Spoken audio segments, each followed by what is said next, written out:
107,558. U għadan l-ammont illi qed jaqla bħala pagi f'sena il-Kummissarju tal-Pulizija Angelo Gafà, informazzjoni illi l-Ministru Byron Camilleri prova jżomm mistura. L-informazzjoni turi illi Angelo Gafà jaqla aktar minn 60,000 euro f'allowances illi jinkludu performance bonus, car allowance, disturbance allowance, police force allowance, expense allowance, communications allowance, training allowance, responsibility allowance u project base allowance. Dan kollha apparti s-salarju bażiku tiegħu ta' aktar minn 46,000 euro, bl-ammont totali ikun dak ta' 107,558 euro, ċoe kważi 9,000 euro fix-xahar.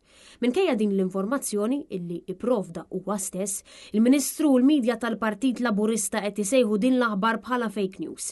Il-Kummissarju tal-Pulizija Angelo Gafà kien maħtur mill-Prim Ministru Robert Abella lura fl-2020 għal 4 snin u bosta appellaw sabiex il-Kummissarju jinbidel wara numru ta' skandli li ħatfu lil pajjiżna u li Gafà baqa' ċas qudiemu.